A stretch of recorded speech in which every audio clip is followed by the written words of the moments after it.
What is the difference between a synastry chart and a composite chart? If that is your question, then you found the right video.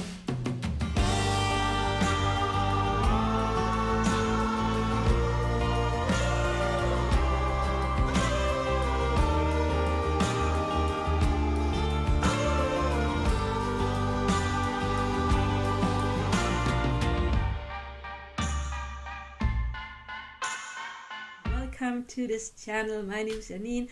I am an astrologer, and don't forget to like and subscribe to my videos and hit the bell icon. Check out my other content. I do have some amazing celebrity couple videos where I actually apply what I'm going to teach you now.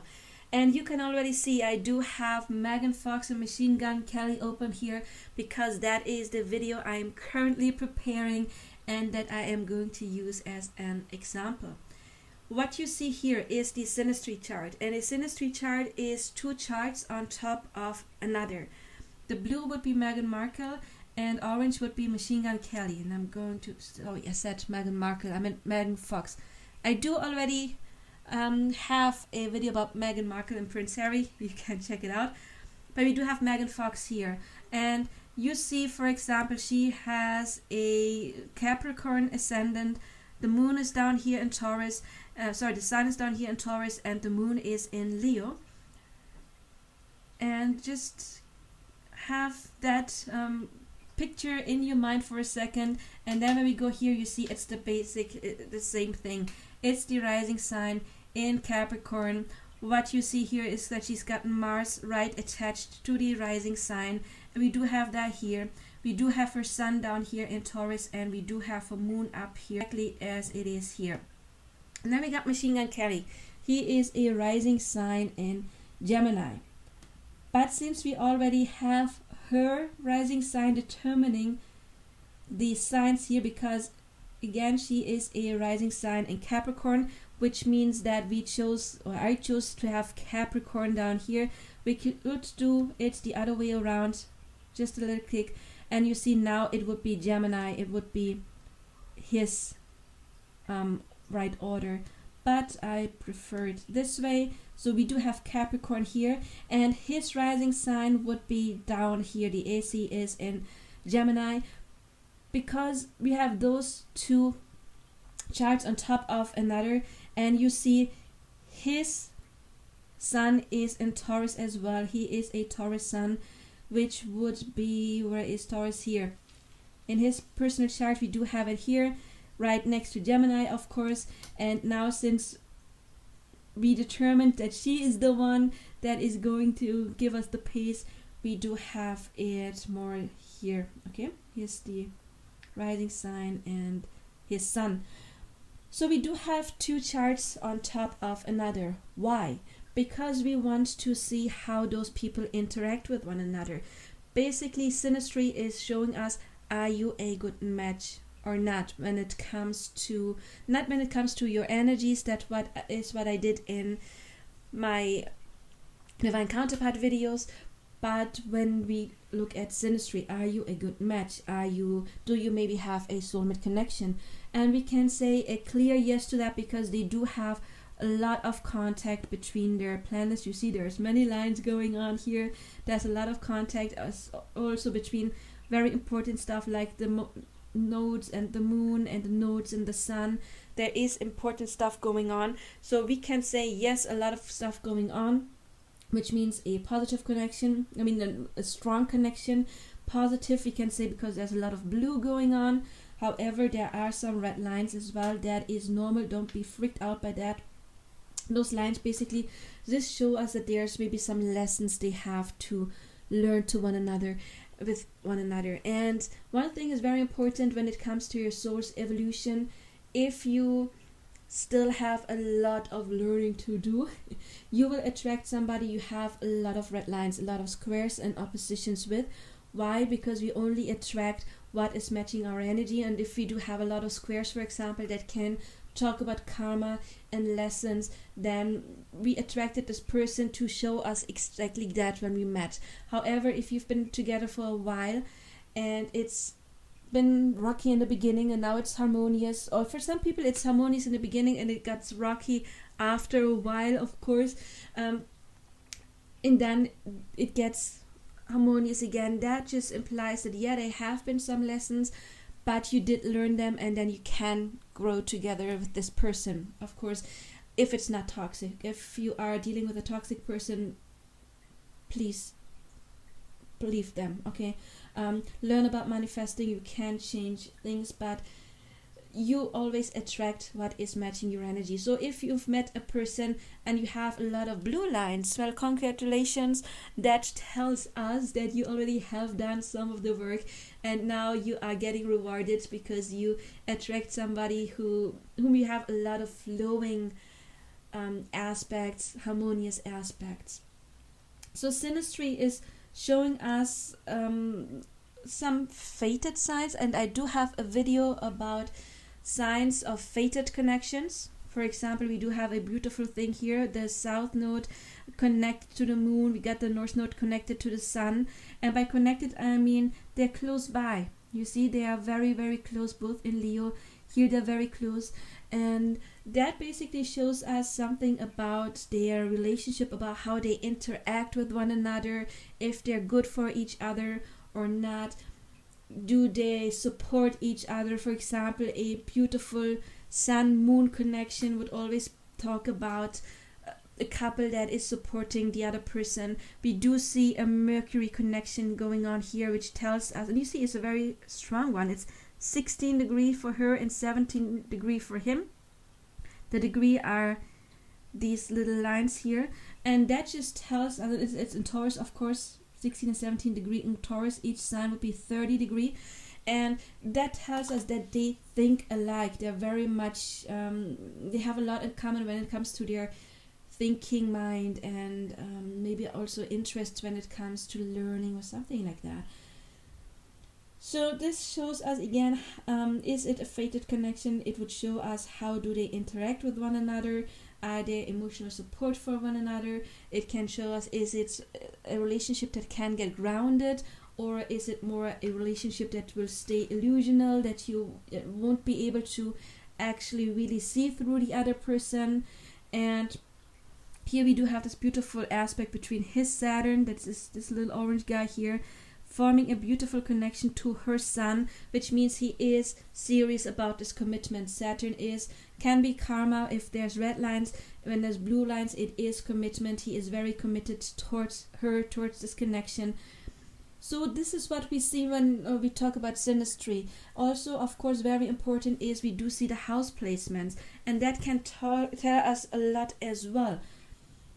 What do we have, for example? It is, you see, her sun is falling into his second house. The second house can talk about money, about worth and self-worth, and since it's a Venus house, of course it can also talk about creativity, because Venus can be connected to the arts. So if somebody's second house falls into the other person's, somebody's sun falls into the other person's second house, that's a beautiful thing. I really like first house, second house, 7th and 8th house placements best when it comes to relationships, to be honest.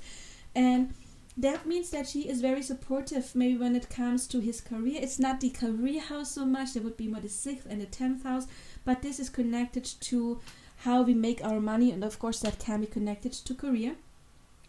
So she may actually provide him with money, but not by giving it to him.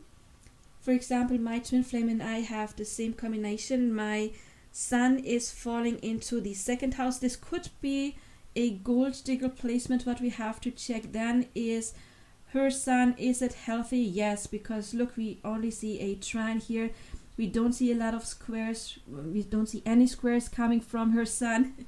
If there would be like some negative stuff when it comes to her sun, and we have somebody's unhealthy sun falling into another person's house, that could create chaos. However, remember, squares are some karmic lessons, and if you meet somebody who's a bit older, they may have overcome that lesson, and then it could be still a healthy placement. But so she's got a healthy sun, and when a healthy sun is falling into another person's second house. It's not a gold digger placement. It is somebody who is cheering the other person on and giving the other person money, not by giving them money, but by maybe giving them good ideas or supporting them to maybe go to school again so they can fulfill their dream and then make money. It could be a combination of working together. Like those people. I always have a couple I once knew in my head. It was an older couple. They had a restaurant together. She was the waitress and he was the cook. So it could be something like this, working together, or since they're artists, it could talk about inspiring each other, being a muse for the other person to create art. So, and again, the second house is a Venus house, so that is something we do like. So when we look at synastry, we do look at the connections of the different placements. What connections do we have? And then again, we look at the houses they fall into, because the houses are talking about different areas in our life. And something we do see often when it comes to celebrities, we don't have it so much here. Yeah, you see her Jupiter is connected to his Venus, which is beautiful because Venus is the planet of love and money, and Jupiter is the planet of abundance. So she is giving him, or both of them, that's like a two-way street. They are both very happy. This is the planet of happiness, you could say. And Jupiter is abundance, happiness, everything like that. And when that's connected to Venus, that's like a jackpot. That's an abundant love, abundant connection. And also it is falling into his 10th house. He is a celebrity, which means she is giving him more, press is a stupid word, but more attention, more recognition. Recognition is the word I was looking for. The 10th house can talk about our public image. And so Jupiter again is enhancing whatever it meets. She is enhancing his love, maybe his creativity, since Venus can be connected to that, his money, since that can be connected to that as well. But again, not by just giving it to him, but maybe by motivating him or doing something that would make him generate more money. And in the 10th house, then of course this is the public eye. So this is what we do look in synastry. How do both people interact with one another? What do they bring to each other? What lessons they have? What positive stuff they have? How do they influence each other in different aspects of their life? Are they compatible? Yes or no? And I always say everything, even if you have a lot of red lines, a lot of lessons to learn, it does not mean that you cannot make this relationship work. It would require work, to be honest. It would require a lot of work. The more red lessons you have, like red lines you have, squares and oppositions, especially the squares, the more work you need to put in. It's not easy, but you can do it. However, again, if this is a toxic relationship, if there's something going on, like any kind of violence, physical, whatever, don't bother. Please work on your self-love so you won't attract something like that again. Heal your old wounds and discard that person, ditch them, and find a better person if there is toxic stuff going on. That's my advice. Of course, you can do whatever you want. However, even if you decide to be with this person or not, do your work. You did attract them for a reason. Okay, it's not them doing something for you or to you. You attracted them because your soul wanted to teach, to learn a lesson. Otherwise, your soul would have attracted another person with more flowing aspects. So if you see something like that, this is very, very positive. So synastry again shows us: is it a compatible match? Yes or no? Do they have likenesses like we do have here with the Mercury connection? They do think alike. Is it compatibility in different aspects? One thing that they do have to work on, otherwise this could be really like a a reason for ending the relationship, is the moon squares. The moon is very important. I don't really like seeing moon squares, to be honest, because that often means that we don't feel too much appreciated, like love, like stable, emotionally stable in this relationship. And you see her moon is connected to his Pluto, which means that he is forcing her to change, to develop, to evolve, and that is something that she didn't like in the beginning. She didn't feel really comfortable in the beginning. Can't blame her, nobody does. And that could be something like this, that she had to learn to maybe become more emotionally vulnerable, because that is something Pluto can talk about. It's deep emotions, and maybe she was a little bit scared of the depth of this connection in the beginning and had to learn to live with that. That could be a thing. And then the other line is going down to, is it Mercury? His Mercury, which is a bit funny because the way he's thinking a lot like her.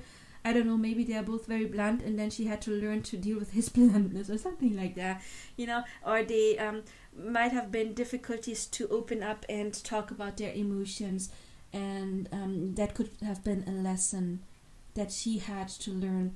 So this is what we do with synastry. Synastry shows us how two people interact with one another, what are their lessons, what is their potential for growth, and is the potential to make it last. Here, absolutely yes, with this beautiful Saturn connection.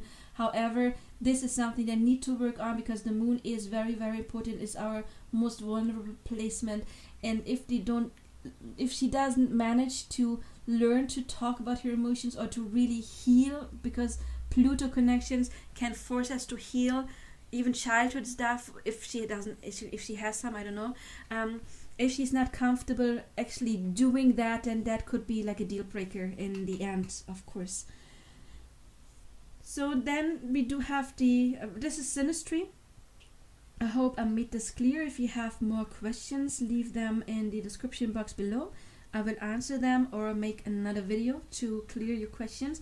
The composite is a different thing. The composites, I was already talking about this in the other video, so you can check my video about what is a composite and how does it, how can you calculate it.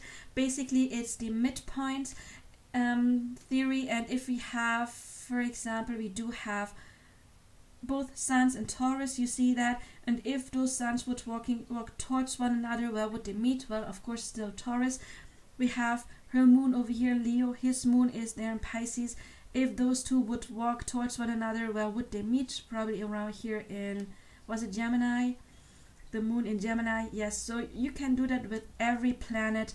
You take the Venuses, you got one Venus here and one there, Gemini and Pisces. If those two planets would walk towards one another, where would they meet? And of course, very important, the rising sign. We got the Capricorn rising for her and the Gemini rising for him, and if those two rising signs would walk towards one another, then of course they would meet here, you know, going from there and there, they would meet here. And the rising sign is very important because that would also show us the houses. I do have another example, to be honest. We've got Kim Kardashian and Kanye West. And you can see we do have her exact birth time. We do have the houses here. We don't have his birth time. That's why we don't have his rising sign. And we don't have the houses. And the composite, however, would show us something, because it would put the birth time automatically at 12. However, this is not right, except for if he actually was born around noon. Otherwise, please don't think about the rising sign. You can absolutely discard that. It's not true, and the house placements would not be true as well. They would not be the right placements as well. But what still would be valid would be most likely the moon. In this case, it would be, because he is definitely a moon in Pisces. Didn't matter what time he was born, but usually the moon placement could be one that can be a little bit off. Otherwise, all of the placements will be valid, like the sun being in Leo, Venus being in Cancer. That would still apply, but not the houses. So yeah, the composite. What is a composite? The composite is the energy of the relationship itself. It is two people meeting and forming a third energy, and this third energy is the relationship. So you could say a composite is the birth chart of their relationship. So if you would like to learn about your composite and you don't find that much information out there, what you can do is you could, for example, check the sun in Taurus if that is your placement, and if you don't find any information on that, or you will find the sun in Taurus in composite, but maybe you won't find the moon trining Mars in composite. That could be information you might not find. No problem, then you would just type in birth chart and moon trining Mars, and you can use that information and actually apply it to the composite. So the composite is the third energy. You have two people coming together, they both have their own energy, and they form a third energy, which is the relationship itself. And also this would be how other people perceive you. You know, maybe you are somebody who usually is in one way, but then when you are with your person you act in a different way, but it's authentic. It would be nothing like you are hiding or you're just putting on a mask. You know, sometimes you are more chilled with some people, and with other people you want to go out more and party or travel, and that could be, of course, related to synastry, that you may have aspects that would show that, but also your composite charts. With some people you have these quite meaningful conversations, and with other you can be silly and laugh, and both of it would be authentic, you know. So maybe you've been together with a person and then your friends were like, oh, you're completely different when you're with them, and that can absolutely be the case because of the composite. And again, the rising sign would determine how do people see you at first glance, and that would be even heightened if you would have a planet in the first house. This can show you, you could see, say, more like the future, but then please discard that, because I don't think there is one future. We have the ability to make everything work. We can manifest what we want, but if you have some nasty stuff going on in synastry, you have some squares. Okay, we have this square, the moon square, and as I said, she has to learn to overcome these emotional problems, you know, the healing and talking about her emotions. And here we see where is the moon in this relationship, and here we have it in Gemini, which is communication basically, which is beautiful, and it is connected to a trine to Mars. And a trine always is a very beautiful connection, so she feels like she can open up to him, and she feels like she can actually actively open up to him, and maybe they do stuff with one another like actively that both feel safe to open up. So the problem we have here going in synastry, when we look at this, shows us, yeah, but with him she overcome this if that's what she chooses. Then also we did see this beautiful Saturn connection that can talk about being serious in a relationship, and then we want to see, do we have a Saturn connection? Where is Saturn? Out there. Yeah, we do have a beautiful Saturn connection. It is connected with a trine with the sun. So again, this shows us, yes, they absolutely do have the ability to make this a lifelong relationship. But again, if they do the work, if they don't, if they have personal stuff going on and then they don't stop working on the relationship, then of course it doesn't have to be like this. But this shows potential.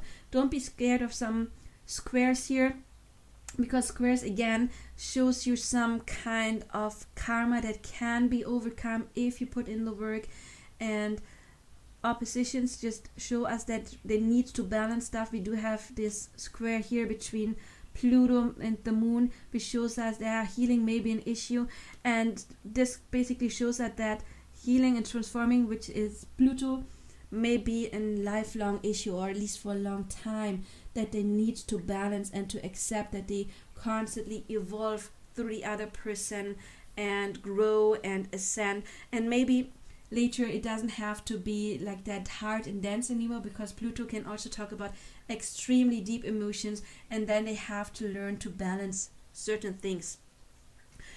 So this is why we use the composite chart as well. The composite shows us after we have established, are they compatible or not.